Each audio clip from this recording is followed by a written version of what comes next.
औज़ुबिल्लाहिमिनश्शैतानिर्रजीम बिस्मिल्लाहिर्रहमानिर्रहीम। अस्सलाम वालेकुम फ्रेंड्स, मुझे कहते हैं साजिदुल्लाह खट्टक और आप देख रहे हैं मेरा यूट्यूब चैनल।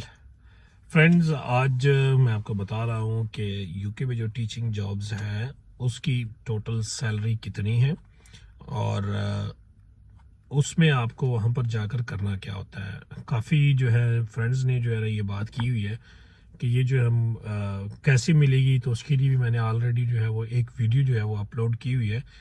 तो आज मैं आपको ये बता रहा हूँ कि उसमें आपकी सैलरी पर डे जो है वो कितनी होती है और आपको उधर जाकर करना क्या होता है।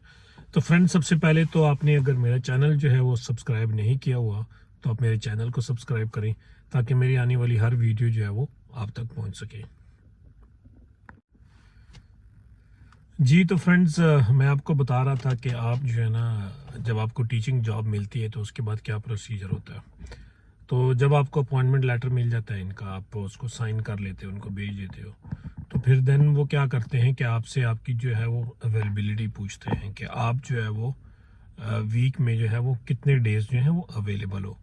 तो अब इसमें ये चीज़ आती है कि जब आप स्टूडेंट हो, यानी आपको 20 आवर्स जो है वो जब आपको काम अलाउड है, तो फिर आपको सिर्फ 3 डेज पे जो है ना वो काम देते हैं। अब चूंकि जो स्टूडेंट आते हैं मास्टर लेवल के स्टूडेंट होते हैं, तो उसमें से अक्सर ऐसा होता है, अमूमन यानी ऑलमोस्ट आप ये कह लें कि 70 to 80% जो स्टूडेंट हैं उनकी क्लासेस वीक में 2 होती हैं या 3 दिन होती हैं, इससे ज़्यादा नहीं होती। बहुत कम ही ऐसे स्टूडेंट हैं कि जिनकी क्लासेस जो है वो वीक में 5 डेज जो है वो होती है। तो इसलिए आप जो है इसमें 3 दिन जो है ना वो इजीली जो है वो आप निकाल सकते हो। तो फिर आपने अपना उनको शेड्यूल बताना होता है कि मैं जो हूँ इस टाइम पे और इन डेज के लिए जो है मैं वो फ्री हूँ। तो जब आप वो उन्हें बताते हो तो आपको ये करना पड़ता है कि सुबह आपको जो है ना अर्ली मॉर्निंग जो है उठना पड़ेगा। अर्ली मॉर्निंग उठकर आपको जो है उनको कॉल करनी पड़ेगी कि मैं अवेलेबल हूँ। अव्वल तो आप अगर कॉल ना भी करें तो भी वो आपको कॉल कर लेंगे, लेकिन बेस्ट ये है कि आप उन्हें जो है वो कॉल करके बता दें कि मैं जो हूँ अवेलेबल हूँ। तो उससे ये होगा कि आप उनको ये चीज़ फील होगी कि एम्प्लॉयर जो है वो बहुत ज़्यादा जो है वो इंटरेस्टेड है इस चीज़ में। तो फिर जो ही उनके पास जो है वो कॉल उनको आती है किसी स्कूल से, तो वो आपको फ़ौरन कॉल बैक करेंगे। अब बात ये है कि वो आपको देते पर डे क्या है। ये स्टार्ट जो है वो स्टार्ट होता है 80 पाउंड से पर डे, और ऑलमोस्ट जो है ये जाता है 130 पाउंड या 140 पाउंड। अब जो आपके एरिया में नज़दीक होता है वो हम आपको दे देते हैं वो 80 पाउंड। तो जो ही आप उसके साथ उनके साथ कुछ टाइम के लिए काम करते हो, तो जब उन्हें पता चलता है कि जो है ना ये इसकी रेपुटेशन जो है वो ठीक चल रही है, तो आपको सैलरी को जो है ना आपकी वो इंक्रीज कर देते हैं, आपको 100 पाउंड दे देते हैं। या बाज़ औक़ात ऐसे होता है कि कंपनीज के दरमियान भी कंपटीशन चल रहा होता है। एक कंपनी में आप काम कर रहे हो, वहाँ पर आप जो है ना वो आपको 80 पाउंड दे रहे हैं। सेम आप दूसरी कंपनी में अप्लाई करते हो, उन्हें बताते हो कि वहाँ पर मुझे जो है ना 80 पाउंड दे रहे हैं, तो आप मुझे कितना देंगे। तो वो आपको कहेंगे हम आपको 100 दे देंगे, या आपको कहेंगे आपको 120 दे देंगे। क्योंकि मेरे साथ भी ऐसा हुआ है, तो वो आपको ऑफर ज़्यादा की ऑफर कर देंगे। तो आप जब उनको ज्वाइन करते हैं तो वो फिर आपको देते हैं उस तरह से। अच्छा, तो मैं बात कर रहा था कि आपकी पर डे, तो मैंने आपको बताया 80 to 130 140 150 भी है, लेकिन मैंने आज तक देखा नहीं है। कहते हैं लेकिन देखा नहीं है। तो जो आपके एरिया में होता है, लेट्स वो जो आपके नज़दीक एरिया है, वहाँ पर आपको 80 पाउंड से शुरू होता है और 120 पाउंड या 100 पाउंड इनके दरमियान में होता है। तो जब वो आपको अपनी सिटी से बाहर भेजते हैं तो वो आपको एक्स्ट्रा एक्सपेंस भी देते हैं। लेट्स सपोज जब मैं जाता हूँ, लेट्स सपोज अपनी सिटी से बाहर मैं जाता हूँ, तो मुझे 120 पाउंड पे करते हैं, और अपनी सिटीज़ में 80 या 100 जो है वो पे करते हैं। तो डिपेंड अपॉन दी सिचुएशन। और अक्सर औकात तो ऐसा होता है कि घर में मैं होता हूँ, सुबह के टाइम इनकी मुझे कॉल नहीं आई होती, तो मुझे कॉल कर लेते हैं कि आप जो है ना, क्या आप आज जो है अवेलेबल हो। लेट्स सपोज मुझे 10 या 11 मुझे कॉल कर लेते हैं, तो मैं उन्हें कह रहा हूँ जी मैं अवेलेबल हूँ। वो कहते हैं हम फलानी स्कूल में जो है आपने जाना है और वहाँ पे आपने आज कवर करना है। तो जब वहाँ पर जाते हैं फिर वो पहले उनसे हम डिस्कस कर लेते हैं कि आप कितना पे करोगे, तो वो कह देते हैं कि हम फुल डे पे करेंगे। बाज़ औक़ात वो कहते हैं 35 पाउंड पे करेंगे या हाफ पे करेंगे, कुछ भी वो हमें कहते थे। तो हम पहले ही इनकार कर देते हैं। जब इनकार करते हैं तो उन्हें पता चले, फिर वो कहते हैं नहीं चलो आप चले जाओ, फुल डे के लिए हम आपको पे करेंगे। अच्छा, तो ये तो मैंने आपको बताया पेमेंट के हवाले से कि कितनी पेमेंट जो है वो देते हैं। अब बात आ जाती है कि आपको वहाँ पर जाकर करना क्या होता है।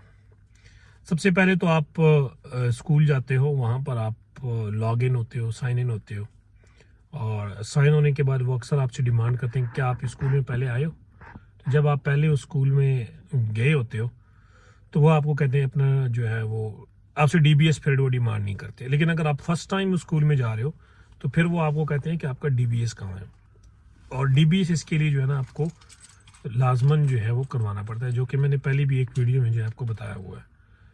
तो फ्रेंड्स, डीबीएस अगर आपके पास नहीं है तो आपके पास पिक्चर तो होगी, पिक्चर है तो आपको कहते हैं कि इस ये ईमेल है और इस ईमेल पे फॉरवर्ड कर दो, तो फिर आप उसको जो है वो उस ईमेल पे जो है वो फॉरवर्ड कर देते हो।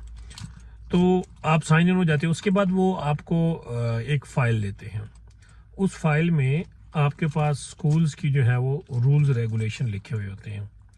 आपकी लॉगिन आईडी आपको दी होती है, उसका पासवर्ड आपको गिवन होता है।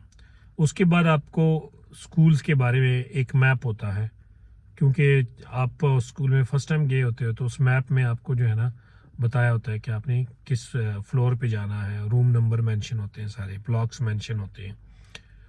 तो वो आप उसमें वो मैप होता है। उसके अलावा स्टूडेंट्स के लिए रूल्स रेगुलेशन, आपके लिए रूल्स रेगुलेशन, और वो जिस चीज़ पे सबसे ज़्यादा इंसिस्ट करते हैं वो इस चीज़ पे इंसिस्ट करते हैं कि कभी भी आपने स्टूडेंट से जो है अपना कॉन्टैक्ट नंबर शेयर नहीं करना, अपनी कोई भी सोशल एक्टिविटीज़ जो है आपके फेसबुक है या इंस्टाग्राम है वो आपने शेयर नहीं करनी होती।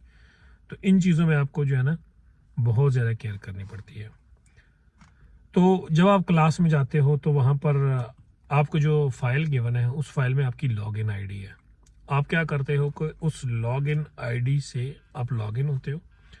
वहाँ पर आपके पास पावर पॉइंट स्लाइड्स होंगी या उसमें शेड्यूल दिया होगा कि ये पेज है, बुक नंबर बुक है और इसकी ये पेज है, ये काम आपने करवाना होता है।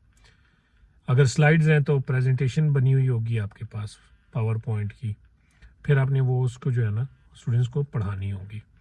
ये बाज़ों का अक्सर अमूमन जो है वो ये होता है कि टेस्ट गिवन होते हैं, और वो टेस्ट जो है उस टेबल पे पड़े होते हैं। उस टेबल पे आपके पास काफ़ी सारे टेस्ट पड़े हुए होंगे। तो आपने क्या करना है कि जो आपका टाइम टेबल है उससे मैच करना है कि जो आपको लेट्स सपोज ईयर 9 दी गई या ईयर 8 दी गई है उसको आपने मैच करना है। जैसे कि इनमें से जो टेस्ट है वो कौन सी ईयर का है वो आपने लेके स्टूडेंट्स में डिस्ट्रीब्यूट करना होता है। और उसके साथ साथ ये होती है कि आपने अटेंडेंस लगानी होती है। अटेंडेंस को यहाँ पर हम रजिस्टर कहते हैं। पहले तो आपको यहाँ पर हर स्कूल में ऑलमोस्ट सॉफ्टवेयर होता है, किसी में सिम्स होता है और किसी में एक और भी सॉफ्टवेयर है, मैं नाम इस वक्त भूला हूँ। तो वहाँ से आप लॉग इन होते हैं, उसकी भी आपको ईमेल आईडी दी होती है, और जब वो ईमेल आईडी आपको दी होती है आप वहाँ से स्टूडेंट का 1 बाय 1 जो है वो अटेंडेंस लगाते हो। अगर आप इस चीज़ को एक्सेस नहीं कर पाते तो आपने क्या करना होता है कि आपने एक पेज लेना है और उस पेज में जो है आपने स्टूडेंट्स में जो है ना उसको स्टूडेंट को दे देना है, और स्टूडेंट 1 बाय 1 उस पर मार्क करके जब वो अटेंडेंस कंप्लीट हो जाए उसके बाद आप जो है वो स्टूडेंट को देते हो और वो जो है नीचे मेन ऑफिस में जमा करवा देते हैं। तो ये थी एक मेरी शॉर्ट सी वीडियो। इसमें इतना कुछ मुश्किल तो मैंने खैर आपको था ही नहीं, मैं आपको क्या बताता। लेकिन ये है कि जो नए आने वाले स्टूडेंट हैं जिनका बैकग्राउंड टीचिंग से है, तो ये मैंने उनके लिए वीडियो बनाई है ताकि उनके लिए वो जब भी स्कूल जाएं तो उनके लिए किसी किस्म की परेशानी जो है वो ना आए। तो फ्रेंड्स, इसी के साथ मैं आप सबसे इजाज़त चाहता हूँ, और जिन्होंने मेरा चैनल सब्सक्राइब नहीं किया हुआ तो प्लीज़ मेरा चैनल सब्सक्राइब करें और साथ ही नोटिफिकेशन का बटन दबाएं ताकि मेरी आने वाली हर वीडियो जो है वो आप तक पहुँच सके। और इसी के साथ मैं इजाज़त चाहता हूँ। अल्लाह हाफिज़।